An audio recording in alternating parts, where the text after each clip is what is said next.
Welcome to Dr. Ganta Butra's Public Awareness Series.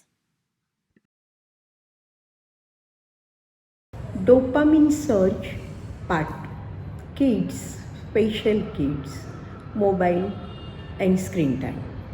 अगर आपके 4-5 बच्चे एक रूम में बंद है और बिल्कुल शोर शराबा आवाज़ आ नहीं रहा है, इसका मतलब है कि वो बच्चे कोई कार्टून फिल्म लगा के बैठे हुए हैं।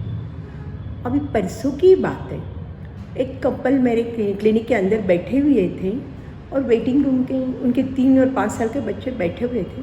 मुझे बहुत सरप्राइजिंग लगा। मैं कि क्या बात है यार, आपके बच्चे इतने एक्चुअली आज्ञाधारक है, बाहर बैठे हुए हैं। बोले हाँ, हमने उनको मोबाइल दिया हुआ है। मैंने बोला मोबाइल पे क्या कर रहे हैं? बोले वीडियो गेम्स खेल रहे हैं। मैं कि समझो आपने वो मोबाइल उनसे ले लिया तो वो गुस्सा करेंगे, धमाल करेंगे। बोले नहीं, ऐसे कुछ भी नहीं करेंगे। उन लोगों को हमने बहुत डिसिप्लिन रखा हुआ है और उनका मोबाइल टाइम भी फिक्स किया हुआ है। उस टाइम में से वो टाइम ये यूज़ कर रहे हैं। बहुत अच्छा लगा। कि अभी हम स्पेशल किड्स की बात करते हैं। थोड़े दिन के पहले एक कपल उनके 10 साल के बच्चे को लेके आई हुई थी। उस बच्चे को 10 साल का था पर पूरा ढंग से नाम भी नहीं लिखना आना था, क्योंकि उसको काना मात्रा किसी की ठीक से पहचान ही नहीं थी। सिंपल हिसाब नहीं कर पा रहा था। नेचुरल है, उसके स्कूल वालों ने उनको बोला कि उसका आप तपास करा लीजिए और ये रूटीन नॉर्मल स्कूल में नहीं पढ़ सकता। तो पेरेंट्स थोड़े से वरीड थे। मैंने बोला हाँ सही है, देखो इनको बिल्कुल नहीं आ रहा। वो बोले दवा लिख दो। मैं क्या, हर चीज़ की दवा नहीं आती है, इसके लिए तो स्पेशल एजुकेशन की ही ज़रूरत है। तो वो बोले आप ऐसे कैसे बोल सकते हो कि हमारे लड़के को दिमाग थोड़ा सा कम चलता है या ऐसे। आप देखिए अभी मैं इसको मोबाइल देता हूँ, मोबाइल खोल लेगा, सब ऐप्स पे चला जाएगा, किसका फ़ोन आया है वो भी बता देगा, गाने भी लगा लेगा, सब कुछ कर लेता है। फिर कैसे आप बोल सकते हो? वैसे ही सेम प्रॉब्लम दूसरे जो बच्चे हैं, ADHD, डिसलेक्सिया, यानी जिन लोगों को पढ़ने में डिफ़िकल्टीज आती है, उन सब के प्रॉब्लम आते हैं। कि उनके पेरेंट्स का एक ही कहना आता है कि अगर हमारे बच्चे में डिफेक्ट है तो मोबाइल के साथ इतना कैसे कंफर्टेबली ये कर सकता है। तब मुझे लगा कि 2 सवाल हैं। एक तो नॉर्मल बच्चों का मोबाइल टाइम कितना होना चाहिए, कैसे फिक्स करें, और दूसरा ये जो स्पेशली जिन लोगों को लर्निंग डिफ़िकल्टीज़ है, उन बच्चों में अगर हम लोग मोबाइल ऐप्स के ज़रिए उनको पढ़ने में हेल्प कर सकें तो कितना फ़ायदा होगा। इसलिए मेरे दिमाग में तो सिर्फ एक ही नाम आया, सूरत के ऊर्जा क्लिनिक के हेड डॉक्टर स्वाति विंचुरकर। वो वैसे तो बेसिकली पीडियाट्रिशियन है, पर उन्होंने न्यूरो डेवलपमेंट बच्चों में कैसे होता है उसकी भी स्टडी की हुई है, और उन्होंने नेशनल लेवल पे भी लर्निंग एबिलिटी बच्चों की कैसी बढ़ाए ऐसे डिसेबल्ड बच्चों में, और उसके लिए वो बहुत सारे वर्कशॉप्स भी कंडक्ट करते हैं। ये सब इनकी डिग्रीज़ है, तो इससे अच्छा तो दूसरा कोई हो ही नहीं सकता। चलिए नमस्कार। आज हमें जो विषय पे बात करना है वो है dopamine surge. And dopamine surge खास करके बच्चों में, और बच्चों में भी जिन बच्चों में खास कुछ स्पेशल नीड्स बच्चे हम जो कहते हैं, जैसे कि ADHD, ऑटिज्म, डिसलेक्सिया या लर्निंग डिफ़िकल्टीज़, और जो बच्चे मानसिक रूप से थोड़े कमज़ोर होते हैं या बहुत छोटे बच्चे। अब डोपामिन जो हमारे दिमाग में बनता है वो एक लेवल उसका मेंटेन रहता है, और ये लेवल काफ़ी बार ऊपर जब जाता है, खास करके हम कोई बहुत बड़ी सिद्धि या बहुत अच्छी कोई बात हम अचीव करते हैं, तो ये हमारे ब्रेन में ऊपर जाने लगता है। और ये लेवल, अगर ये मात्रा दिमाग में अगर डोपामिन की सही रहती है तो हमारा ध्यान, हमारा फोकस, कंसंट्रेशन जैसे कहते हैं, ये बहुत अच्छी तरह से हम उस बात पर टिक सकते हैं।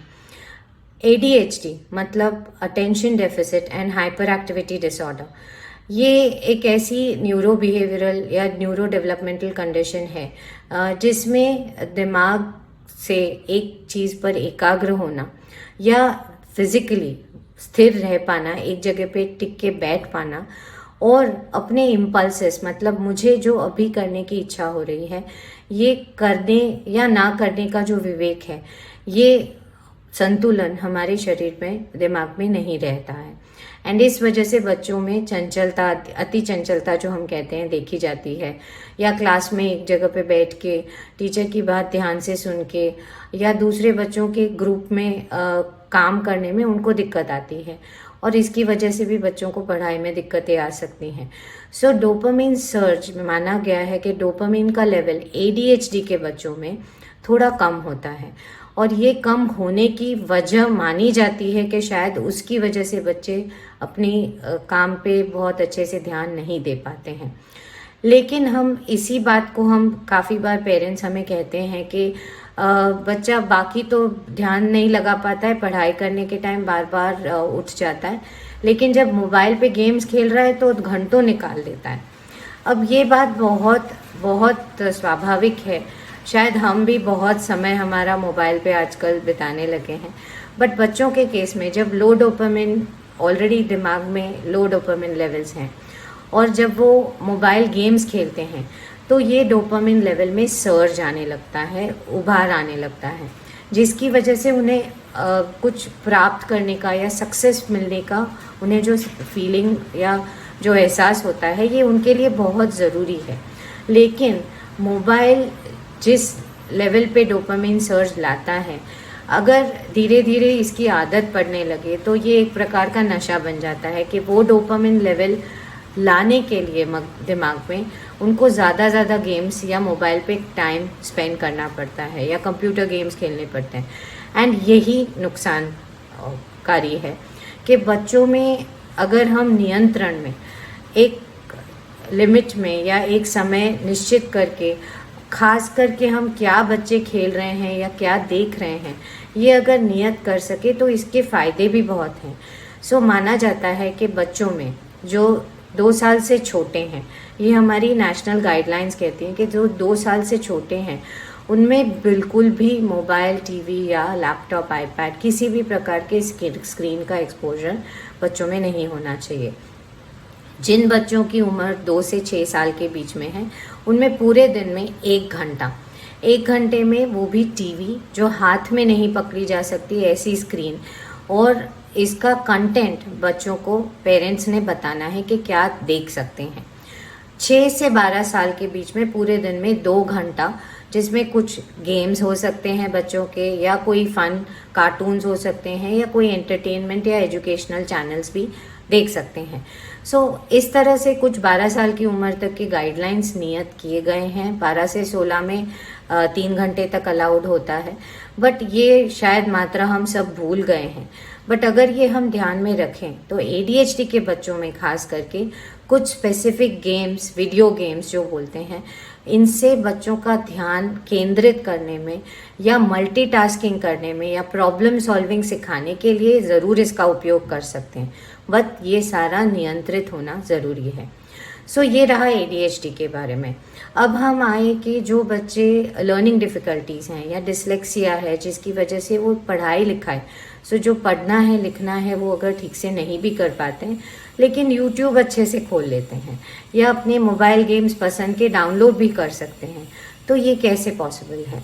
अब ये चीज़ जो है, जो मोबाइल का स्क्रीन होता है, ये एक तरफा इंफॉर्मेशन देता है कि जो बच्चा देख के ऑब्जेक्ट के तौर पे बच्चा उस चीज़ को पहचान सकता है, या आजकल तो डिक्टेशन से भी बच्चे सीरी या YouTube खोल सकते हैं। सो ये चीज़ बच्चों में इसीलिए आसान हो जाती है कि ये घंटों अगर बार बार वही चीज़ वो बच्चा करता रहेगा तो मोबाइल की वजह से वो वहाँ टिका भी रहेगा, लेकिन उसमें से वो क्या सीख रहा है और क्या समझ रहा है, शायद ये हम बड़ों को नहीं फिर समझ में आता है। सो ये ध्यान रखना है कि जो लर्निंग डिफ़िकल्टीज़ जिन बच्चों में है, जहाँ पे शरीर का दोनों तरफ का कोऑर्डिनेशन बहुत ज़रूरी है, और जिन बच्चों में राइटिंग या रीडिंग में उनको तकलीफ आ रही है, तो मोबाइल या टीवी का नियंत्रण होना डेफिनेटली ज़रूरी है। कुछ एजुकेशनल वीडियोस या कुछ एक्टिविटीज़ जो राइट ब्रेन और लेफ्ट ब्रेन को कोऑर्डिनेट कर सके, ऐसी एक्टिविटीज़ देने से ज़रूर उनको फ़ायदा हो सकता है, लेकिन ज़्यादा अनियंत्रित मोबाइल देखना उनके लिए डेफिनेटली हानिकारक होगा। तीसरी कैटेगरी आती है जो बच्चे दिमागी रूप से कमज़ोर हैं या ऑटिज्म स्पेक्ट्रम के जो बच्चे बोलते हैं, जो आजकल हम लोग बहुत छोटे बच्चों में बहुत ज़्यादा देखने को मिल रहा है। जो 3 साल से छोटे बच्चे हैं जिनमें ज़्यादा मोबाइल का एक्सपोजर है, जहाँ इस उम्र में बच्चे की बातचीत करने की समझ, सोशल कम्युनिकेशन जिसे बोलते हैं, कि लोगों को पहचानना, उनकी बातों को समझना और आपसी जो बातचीत होना सीखना शुरू होता है। ये अगर मोबाइल बच्चा बहुत ज़्यादा इस उम्र में देख लेते हैं तो ये बातचीत उनकी अटक जाती है और इसकी वजह से आगे चल के बच्चे में ऑटिज्म के लक्षण दिखने शुरू होते हैं। सो इवन जो बच्चे इंटेलेक्चुअली डिसेबल्ड या जो थोड़े मानसिक रूप से कमज़ोर हैं, उन बच्चों में भी, क्योंकि ये बार बार देखने से चीज़ बच्चा सीख ही लेगा। अगर वो रेगुलर टिपिकली डेवलपिंग बच्चा है या ऑटिस्टिक है या मानसिक रूप से कमज़ोर है, तो भी कोई भी चीज़ हम बार बार देखेंगे तो वो हम सीख सकते हैं। बट यही बात उनको फिर बाकी नई चीज़ें सीखने में रोक देती है। सो ये ध्यान रखना है कि मोबाइल का एक्सपोजर इन बच्चों में 3 साल तक तो बिल्कुल भी नहीं होना चाहिए। लेकिन जो बच्चे मानसिक रूप से कमज़ोर हैं, उनमें जो एक्टिविटीज़ ऑफ डेली लिविंग, मतलब जो उन्हें नहाना, टॉयलेटिंग, खाना खाना खुद से, ये सिखाने के लिए भी मोबाइल पे कुछ ऐप्स हैं। इवन बात करना, स्पीच के लिए, थेरेपी के लिए भी, बात करने के लिए मोबाइल का उपयोग ज़रूर कर सकते हैं। इसके कुछ ऐप्स जो होते हैं, ये आप अपने कोई थेरेपिस्ट को या डॉक्टर से पूछ के फिर ही इनका इस्तेमाल करें, ये ज़्यादा ज़रूरी है। सो अगर पूरा मोटा मोटी हम ये समझें कि डोपामिन हमारे दिमाग में होता ही है, हमारा डेली डोज का एक हिस्सा है। Dopamine, oxytocin, serotonin and endorphins.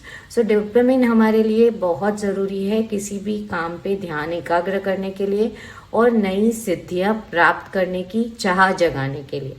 सो अगर ये मेंटेन करना है तो मोबाइल का सही इस्तेमाल, नियंत्रित इस्तेमाल और उसके टाइम लिमिट को ध्यान में रख के अगर किया जाए तो बहुत फ़ायदेमंद हो सकता है। सो ये है मेरी तरफ से doctor Swati Venturkar. Thank you.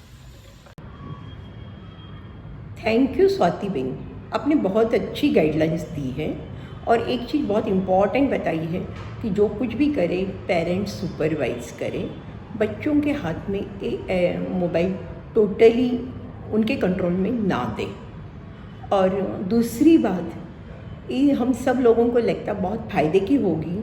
ये जो भी स्पेशल किड्स हैं उन लोगों को काफ़ी चीज़ों में हम मोबाइल ऐप्स के ज़रिए मदद कर सकते हैं, पर नेचुरली आपको ये ऐप्स थेरापीज या उसके जो डॉक्टर्स हैं जो इनके साथ कन्वर्जेंट है, उनसे सीखना पड़ेगा।